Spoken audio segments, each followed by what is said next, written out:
Bonjour. Le 27 avril 2013, ma vie s'est arrêtée. Plein de dossiers, de réunions, de projets, et puis rien. Off. Je me suis couchée, je suis tombée dans le coma. Je suis donc très très heureuse d'être parmi vous aujourd'hui, car je n'aurais pas dû me réveiller. Par chance, je m'en suis sortie. Et j'ai à ce moment-là mis ma vie entre les mains des médecins et de la science.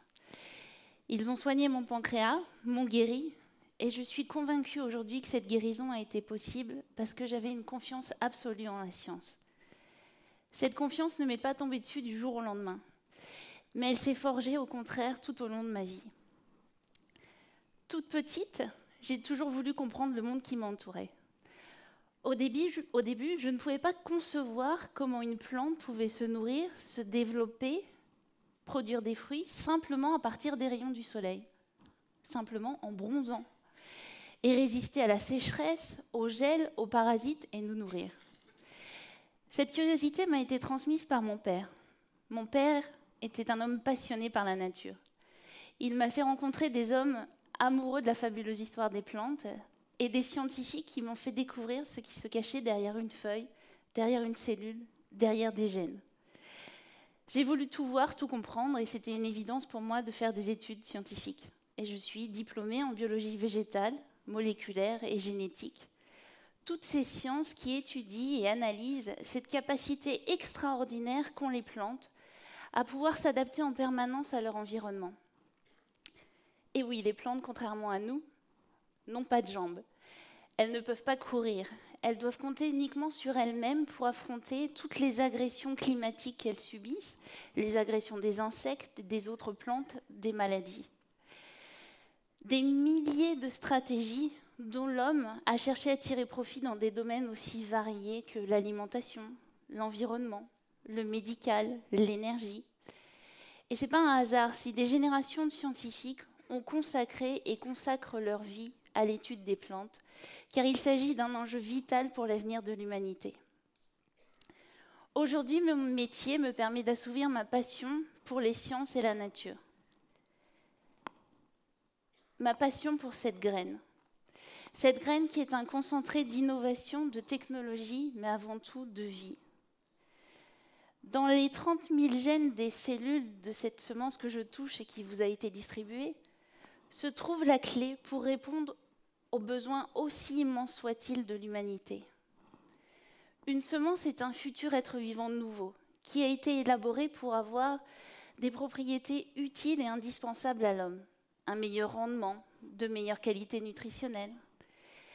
Tout ça peut paraître bien simple, mais avant d'en arriver là, il a fallu des années et des années d'études pour comprendre le développement des plantes, leur comportement vis-à-vis de leur environnement. Créer une semence performante se fait grâce et avant tout au travail des hommes et aux outils de connaissance qui sont toujours plus précis et plus complexes.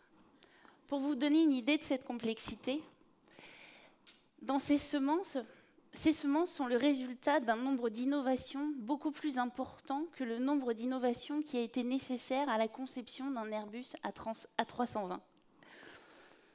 Je travaille depuis plus de 16 ans maintenant pour l'interprofession des semences, le GNIS.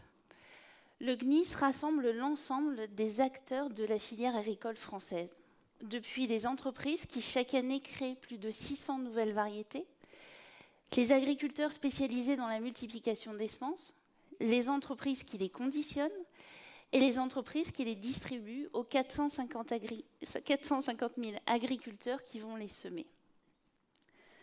Le GNIS rassemble donc des hommes qui ont des propriétés, des problématiques, des objectifs extrêmement variés et différents. Mais tous ces hommes travaillent ensemble afin de trouver des terrains d'entente qui fassent en sorte que notre agriculture française réussisse économiquement, mais aussi et surtout produisent des aliments sains en quantité tout en respectant toujours mieux l'environnement.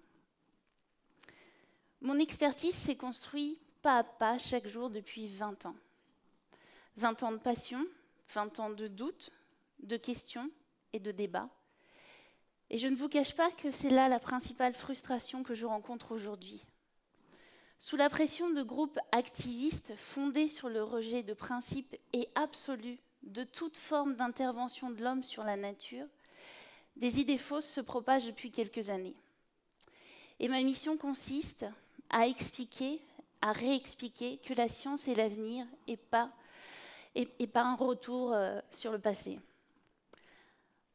Des idées reçues qui sont distillées en permanence auprès du grand public et qui aboutissent à des initiatives qui bloquent la recherche et l'innovation en France.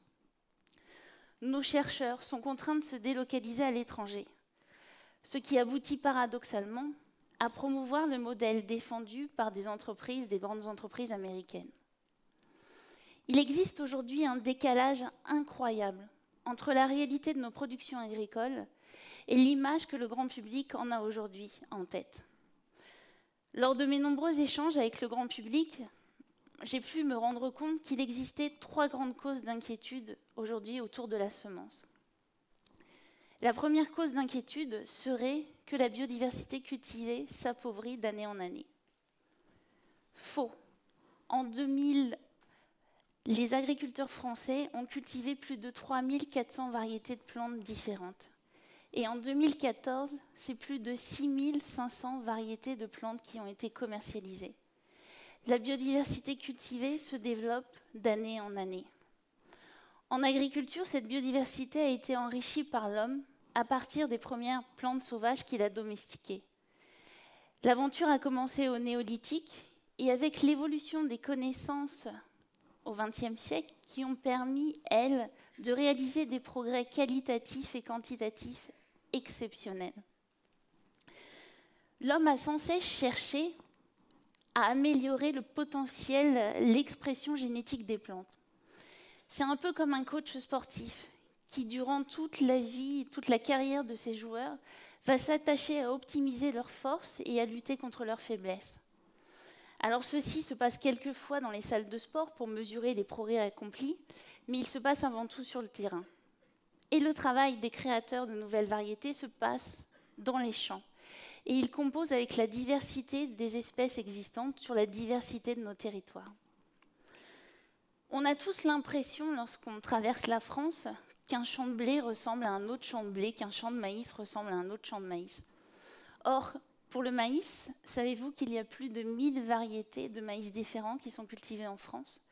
Chaque variété n'est pas créée au hasard, mais pour répondre à un besoin bien précis, à une utilité bien précise. Reprenons l'exemple du maïs. Vous avez du maïs pour l'alimentation humaine, avec du maïs pour faire du maïs doux croquant, du maïs pour faire de la semoule, du maïs pour faire du pop-corn, ou bien du maïs pour l'alimentation animale, avec des qualités nutritionnelles qui en feront un bon fourrage, ou encore de l'amidon, du maïs pour produire de l'amidon pour faire du bioplastique. La deuxième grande cause d'inquiétude serait que les laboratoires s'accaparent, s'approprient l'univers des semences en les brevetant. Faux. Les 73 entreprises qui créent chaque année ces 600 nouvelles variétés mettent le résultat de leur travail chaque année dans un système totalement open source. Leurs variétés sont directement accessibles à tous pour en créer de nouvelles. Ce système, cette spécificité, repose sur un système de protection dédié au monde du vivant. Un chercheur, qu'il soit du domaine public ou du domaine privé, peut ainsi accéder librement aux découvertes de ses prédécesseurs. Ce système spécifique au monde du vivant, ce système de protection, permet ainsi de protéger l'innovation sans interdire la recherche. Et il évite également ce phénomène d'appropriation du monde du vivant et il entretient cette diversité d'entreprises. Grâce à cette dynamique de recherche et à cette diversité d'entreprises, aujourd'hui, la France exporte l'équivalent de la vente de 20 Airbus A320. Je sais, je me focalise un peu beaucoup sur les Airbus A320, mais j'aimerais que l'on parle autant de ces ingénieurs de la biologie des semences que de ces ingénieurs en aéronautique. La troisième cause d'inquiétude, parlons-en, serait que les semenciers font cultiver des plantes OGM dangereuses pour la santé et pour l'environnement. Faux. Mais les OGM, un désastre ou un miracle? Eh bien, ni l'un ni l'autre. Scientifiquement, la question ne peut pas se poser ainsi. Chaque évaluation de nouvelles plantes transgéniques est faite au cas par cas. Cela dépend de l'espèce dans laquelle vous allez introduire un nouveau caractère. Cela dépend du caractère que vous allez introduire. Et cela dépendra également des conditions de culture. Concrètement, une variété, une plante OGM peut avoir un bénéfice pour un agriculteur ou peut être meilleure pour l'environnement dans une zone de culture donnée. Mais cette même plante OGM, cultivée dans une autre zone, peut avoir aucun intérêt. De la même manière que cette plante OGM, utilisée avec de mauvaises pratiques agricoles, comme n'importe quelle autre culture, peut avoir des effets néfastes. Alors qu'en est-il exactement ? Nous consommons des produits issus, des aliments issus des plantes OGM depuis 1996. Depuis 1996, aucun effet négatif pour la santé ou pour l'environnement n'a été validé par aucune communauté scientifique. On a recensé entre 1996 et 2009 plus de 15 000 publications scientifiques. Aucune technique à travers le monde n'a jamais été autant étudiée par des scientifiques. Alors toutes ces questions posées aujourd'hui sur les OGM pourraient l'être également sur nos aliments, sur les autres aliments, mais elles se focalisent aujourd'hui seulement sur les OGM, sans doute pour des questions politiques.